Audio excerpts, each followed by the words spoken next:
Before you can decide whether to believe in God or not, you should have a clear understanding of what God is. Otherwise, the belief or disbelief is only in regard to some vague concept of God, not what God is. The definition that you're about to hear today will bring you to the real meaning behind the word God. So, belief is not required here. Whether there is a God or not is really a matter of fact and not faith. In fact, as soon as you arrive at a clear understanding of what God actually is, the debate will be over.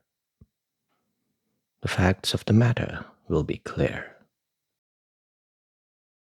The problem is that the ones who have arrived at such clarity are few and far between, and are often rendered silent or incomprehensible by this very understanding. Or worse, what they say and do ends up turning into a religion. And so we end up with endless names and conceptions of God. Even the atheists have them. The singularity before the Big Bang, the ultimate reality, or simply nature. These are all ideas, placeholders in the mind, made only of thoughts and concepts. All the debates on God never go anywhere because they're just arguments about beliefs that fail to clearly define what God or reality is. But when you know what the word God actually means, it is really no longer a matter of belief. After setting the bar this high, we must lean on a very special description of God. One that a certain genius conceived of and then managed to smuggle into the Sistine Chapel right under the Pope's nose. It is by no means the Church's view of God. It would probably be considered heresy. And yet, there it remains to this day, adorning the ceiling of the Sistine Chapel, yet to be seen for what it is.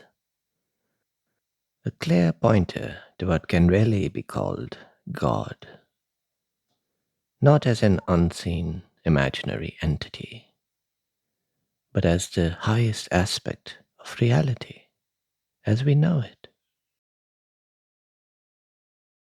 This definition is not verbal, but is in fact an image. A fresco painted by one of the greatest minds and artists of his time, Michelangelo. You've probably seen it many times. It is called The Creation of Adam. At first glance, the scene seems to depict God as the fit old bloke on the right, in the act of creating Adam, who is on the left. But consider the focal point of this image. What draws the eye is the center, the gap between the outstretched fingers, almost touching. A contact you expect, but it is not there.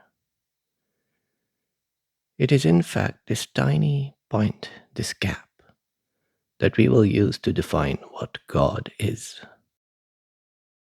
What God meant to Michelangelo. I should add, in my opinion. But really, once you see the genius of the art, you know the mind of the genius behind it. You see, when Michelangelo started painting the frescoes of the Sistine Chapel, he used a very different style. The earlier parts show lots of detail, like in the painting on the Great Deluge. The details are not really visible from the floor with the naked eye, so perhaps he felt free to express his mind. The Great Deluge is not a painting about the righteous wrath of God, and punishment upon the wicked, as you hear in the story of Noah. You can see the children, the anguished faces of people trying to save their loved ones. You cannot paint such a scene and such emotion without feeling it to an extent. This is a depiction of the problem of misery. And truly seeing the scale of this problem crushes any naive idea of God being some just and all-powerful sentient entity. Around the time that this part of the fresco was completed, Michelangelo stopped working on the Sistine Chapel for an heir. The creation of Adam was a work done after that heir.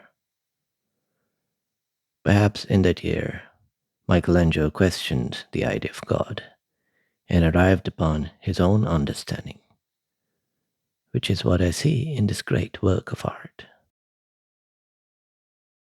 So, what is this painting really about? It is a contemplation on mind and matter, and the inexplicable yet undeniable connection between them. Adam is a metaphor for the mind, the person, what a theist may call the soul, and an atheist the self, but really what everyone blithely considers as me. And what at first glance looked like God is really a metaphor for matter. It is well known that Michelangelo performed dissections on human corpses. His knowledge of anatomy was ahead of his time. So when you see the image of God on what bears an uncanny resemblance to the human brain, it is unlikely to be a coincidence. The character on the right is a red herring. It is not God. For the purposes of our definition, that is the human brain. And for the creation of Adam, we need that bit of matter on the right to somehow give rise to this consciousness, to the sentient being on the left. And so we come to the gap. What is really God is in that point of contact between the insentient and the sentient, where in the likeness of the activity of the brain is created a mind, a person, and the world to go with it. This link between the body and mind is surely there, but what allows for this link? While we may make fun of a god of the gaps, this gap is an unfathomable chasm. No explanation seems possible, since the sentient and the insentient, the mind and the matter, are two completely distinct categories, especially once you have seen and dissected a corpse. It seems impossible to explain the immaterial in terms of the material, to equate a living mind to dead matter or the activity of matter. So there is another factor required to bridge this gap. That is the actual God. A God which cannot be put into the categories of mind or matter.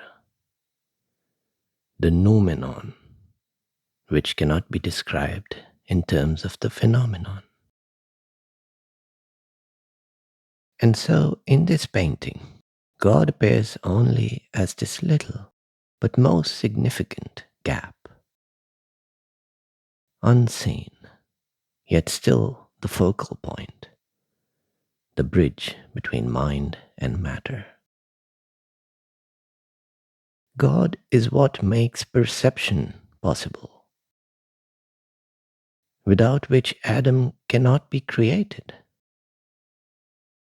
and without which the existence or inexistence of the material universe amounts to nothing.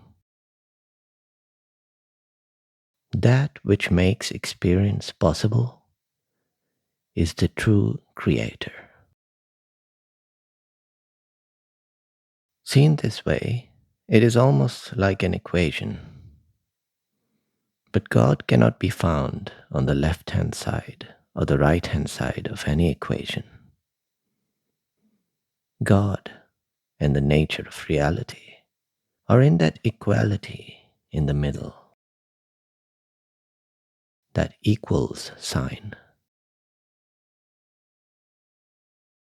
and not an equality in the sense of two things being equal, but in the sense that they are identical, an identity, a unity. This is the oneness the sages have been pointing out.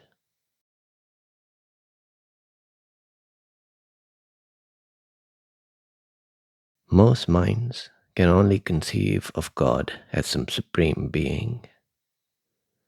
But as in the arts and music, in physics and maths, we must defer here to the genius of the most brilliant minds, the wisdom of the sages. God is not a thing or a sentient entity. God is what allows for the dance of matter and energy to be perceived as the mind. God is neither material nor mental. God is the awareness in which the material is experienced as the mental. God is sentience itself. And that is why belief is not required in this definition of God. When you spit out the fruit of all the knowledge you have bitten off, put aside the belief that you are this particular body or mind or person, then an amazing realization awaits you. Then you find that what is sentient is neither this body nor this mind, but sentience itself. God does exist. God is truly good, not in terms of human morality, but as that which is most dear to every mind. And God is watching, is truly omniscient, but not in the way everyone imagines. God does not watch from somewhere high up in the heavens, passing judgment on these lowly creatures. God is watching through these very eyes, living each and every life. God is sentience, which when you put aside all your beliefs and look at reality as it is, then that is exactly what you are.